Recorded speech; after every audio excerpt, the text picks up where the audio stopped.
afternoon. Can you guys hear me? Can you hear me okay? Yeah, that works. Yeah? Wow.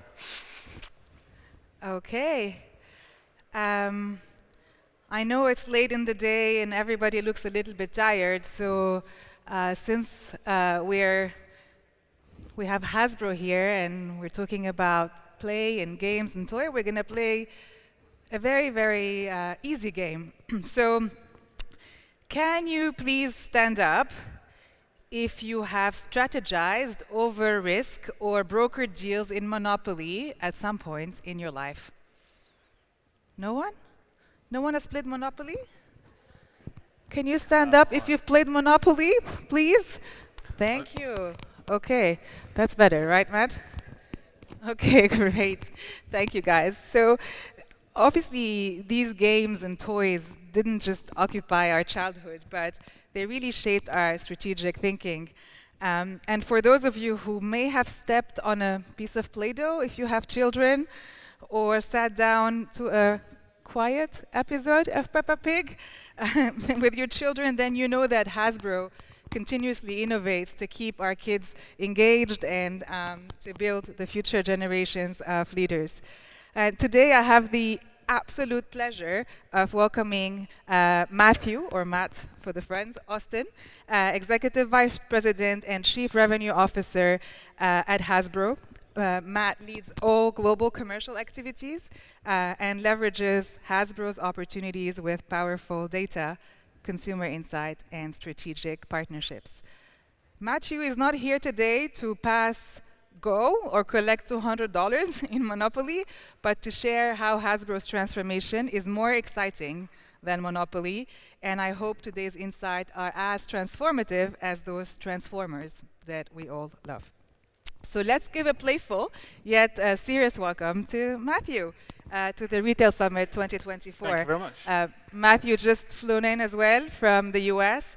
So yeah, arrived last night. So we're very happy to have you here in Dubai. Great to be here. Thank you. As some of you know, Hasbro has gone through a significant transformation over the past couple of years. Some acquisitions, and some selling shares and letting go of some brands and acquiring new ones. And how has that shaped with the way you collaborate with partners or you work with the ecosystem? And has that evolved at all, the strategy of Hasbro? Yeah, I'd say the transformation has pretty much touched every aspect of our business. There's not actually an element of the business I don't think it's touched. It's actually gone pretty deep on a number of things. One of those areas actually within our marketing and our brands. You know, I would argue that certainly in our industry we have one of the deepest and best vaults of brands. That can be both a blessing and a curse, because if you try and focus on brands, you know, you can do anything, but you can't do everything.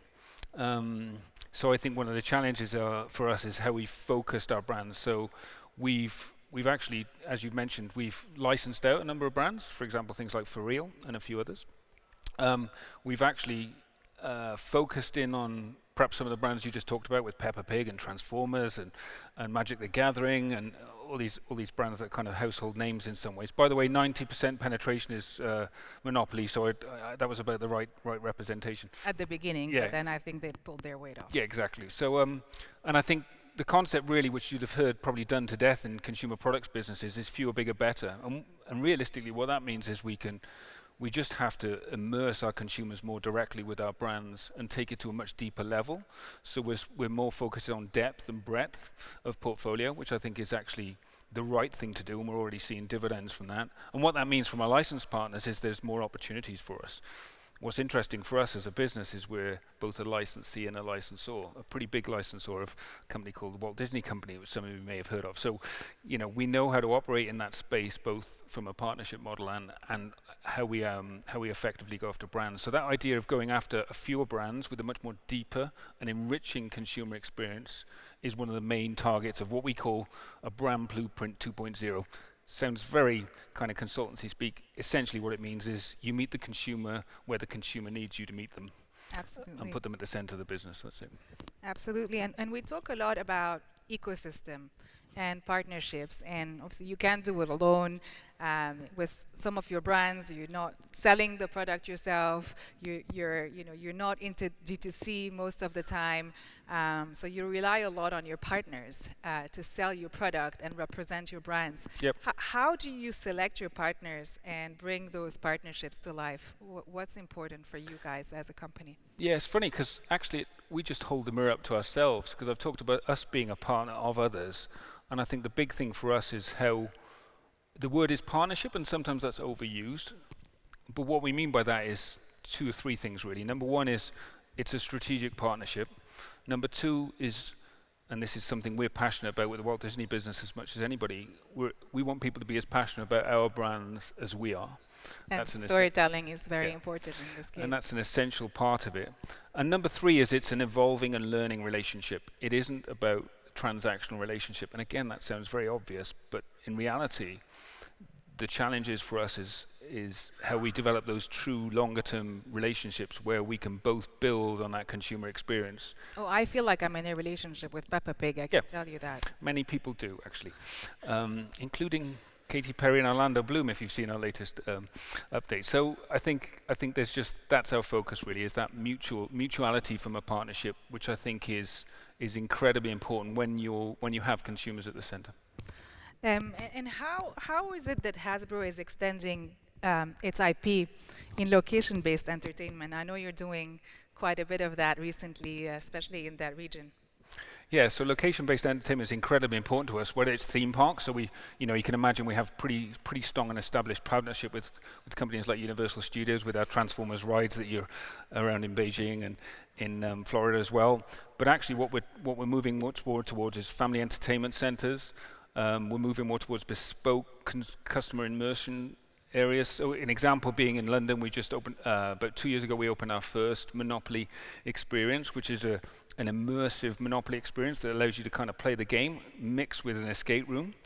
And we just actually opened our second in Saudi Arabia about 12 months ago, and we're going to open our third as well. So that's a great example of where consumers who are interested in the brand can go and immerse themselves in a real entertainment. And then adjacent to that, we have a phenomenal retail outlet, so we can extract some significant value. But that's not the only thing. In Mexico City, we have a 10,000 square meter Hasbro City, which is pretty much across our entire brands. We're talking to hoteliers, we're talking to a number of partners out there about location-based entertainment, and that builds upon our Peppa Pig theme parks and so on and so forth. Which, if you're a Peppa Pig fan, or you're a parent who's had a little bit too much of Peppa Pig, definitely don't go there because it's a little bit too immersive. So, or send your kids on their own. One of the too pink. This part of the world is not very mature with its own IP and with building its own character-based and cartoons and 3D and so on and so forth. I know you guys have had some serious deals signed in the Middle East with some big players, and we talked a little bit about Saudi throughout the day. Do you want to tell us a little bit about the two licenses that you've signed with the PIF, with Seven in Saudi, and what your plans are for that region? Yeah, so we have a couple of big initiatives around Play City, as well as immersing into the Transformers brand and the Play-Doh brand as well. So that's a major, family entertainment center, both across Transformers and Play-Doh. You can imagine it's not terribly difficult to bring those things to life, but you can have a significant experience around that. They're in two discrete locations, and actually the Play-Doh experience will be the first we've done on that brand in the world. And you're taking ostensibly a play product, and then you're creating in a creative environment. You can imagine the kind of immersion that you can get when it's actually anchored in creativity as well. So I think it's a lot of fun. It's a nascent opportunity for us on that brand, but we're hoping for some very big things. And in actual fact, our Monopoly Lifeside experience in Riyadh is actually one of our best location-based entertainment centers in the world, and certainly we're delighted by the numbers that are going through there each day. So we see increasing opportunities, particularly as the Middle East is becoming more and more an epicenter for entertainment as a whole.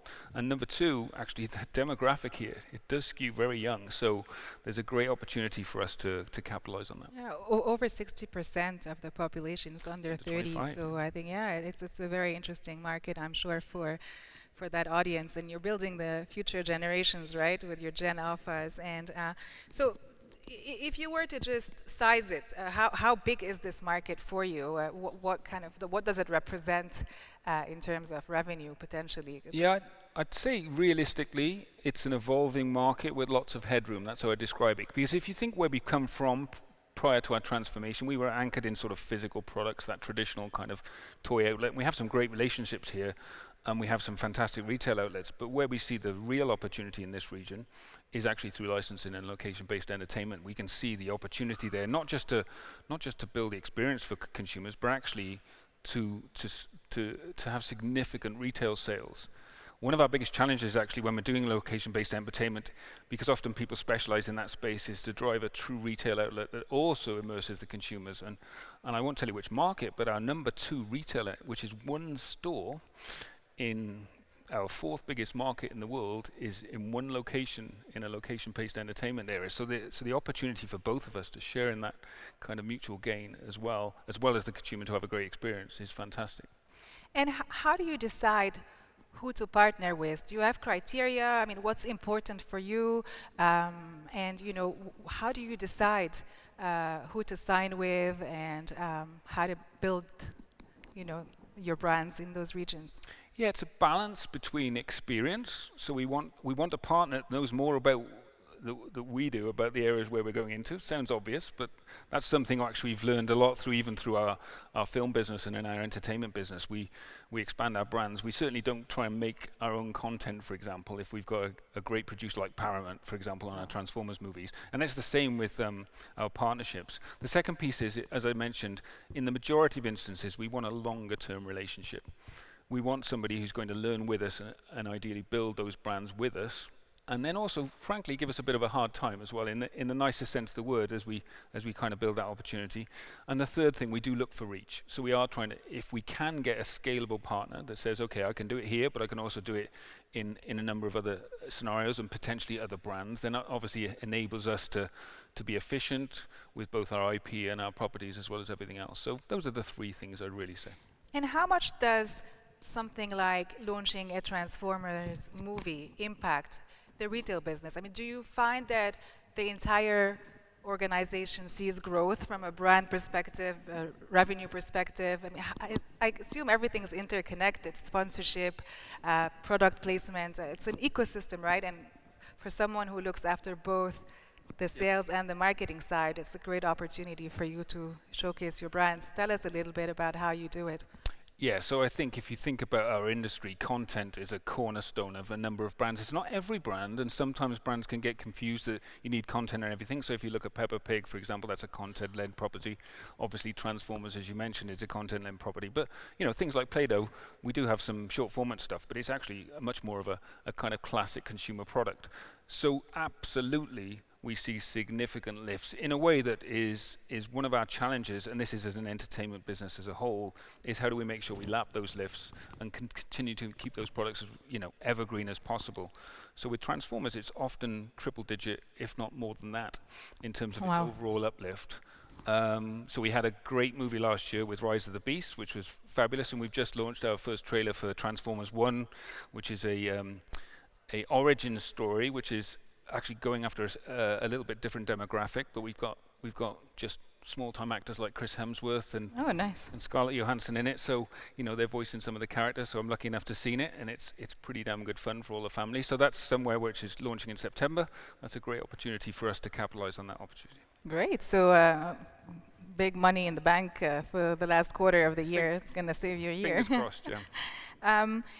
Obviously, you've gone through so much change in the company, and for someone who has worked in corporate for a very long time and has done a few transformations, tell us a little bit about your personal leadership style and how that works in practice in a company the size of Hasbro's that is global.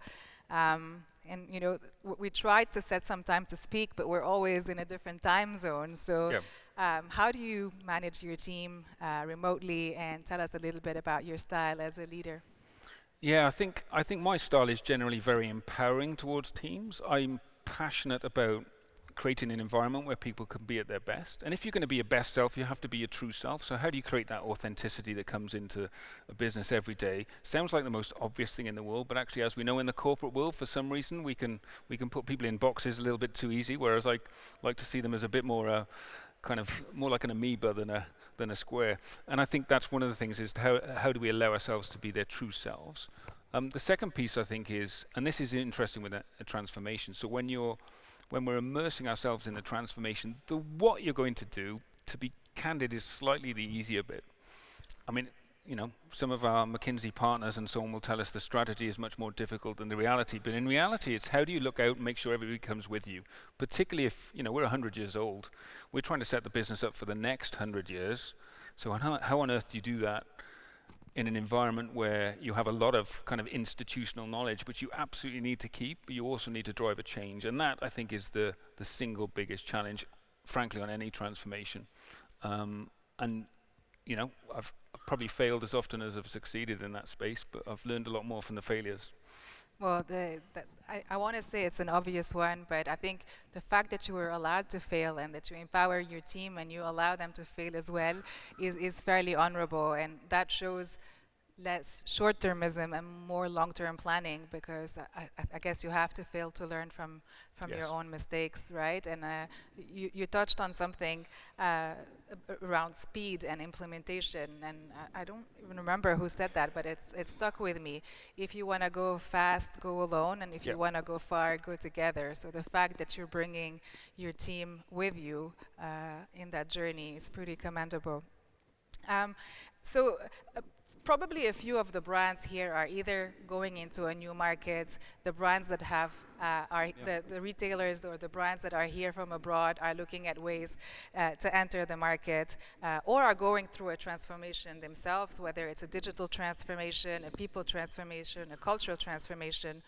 What advice would you give our audiences today whilst they're going through that transformation? How do they win? I mean, there's a lot to lose, but there's also a lot to win. And what can they do to win? I think there's a great, I don't know who, somebody much smarter than me said a quote, something along the lines of, all roads will lead you there if you don't know where you're going. And I think setting up that true north is probably the single most important thing to do, and deciding what you're not going to do as much as what you are going to do. Because it's funny, we're just hearing from the e-commerce panel, there are so many new shiny objects we can all go after that you can almost get, the complexity can be quite overwhelming in terms of the overall opportunities. But having that true north and saying, okay, this is who we're going to be, this is who we're not going to be. So we, for example, divested our E1 business. We were no longer going to produce our own properties that, were outside the core brands that we operate in. That was quite a big decision, particularly as we only just relatively recently acquired it. So that's a good example of kind of saying, okay, we're going here and we're not going to go there. The second piece is more of a personal one, actually. It takes an incredible amount of energy to change. So one of the things I always advise, frankly, leaders or managers or anyone in the organization is, what are your sources of energy? How are you going to put that energy in so you can put it out again? Because it's not a short-term proposition. I always think if you drew a Venn diagram, kind of exhaustion and inspiration would be in the same kind of spheres when you're trying to transform a business. But provided you have a true north, not just from what you're doing, but why you're going to do it, that meaningful why, I think that's the power in where you want to head. And the second piece is just knowing what it is you're going to go after. What is the addressable market you're going to go and shape? I call them demand spaces. People call them lots of different things. But where is it you're going to operate? And what is your competitive advantage when you get there? And then stay on that path. I think it's too easy sometimes to get distracted along the way. I think everything that you shared here is absolutely spot on. And often people are moving really fast and they forget their true North Star, and you feel like people are going in every direction. But just reminding people of the real purpose of what you're doing, the purpose of the brand, makes sure that people stay put and they understand where they're going, and the journey becomes easier. And this is where you can empower people to do what they want to do. And again, I don't remember who said that, but one thing that I keep with me is don't change the goal, change the plan. So if you know where you're heading and your first plan doesn't work, go to plan B and go to plan C. And that's very commendable. Yeah, The other thing I'd add as well, which has always helped me, is don't confuse speed and pace. You know, pace is assuming you're going to get to the end. Speed is just doing something fast and exhausting yourself. And there's lots of businesses, people. I sometimes think, you know, certainly in my past, if I was running a marathon, I'd be the guy throwing up after 3 miles instead of the guy who's finishing in the time that I could actually complete. So pace and speed are two very different things. I drowned in my swimming competition in my last year of school, so I never made it to the to the end. Any other final and last words of wisdom or advice? To the audiences here? Yeah, that's fairly ironic. The first piece of advice is that I certainly don't look for me for advice, I would say. I'm muddling along like the best of us. But I do think that personal energy piece is really important. You know, if you're going through a transformation, if you're trying to lead a business in any way, shape or form, the balance between in and out of energy is really, really important, and really understanding where those things come from. And some people walk in the room and they release positive energy, and some walk in a room and they suck all of your energy, right? Be the positive energy versus the negative. A friend of mine who was in Australia used to call that radiators and drains, which is, you know, typically Australian. A friend of mine says the light and, you know, the dark, but I think it's a good analogy. Matt, thank you very much for flying all the way to Dubai for this session. I understand it's late and people are tired, but I think it's been really insightful. Thank you so much. Can we please give Matt a big round of applause? And thank you very much for joining us today.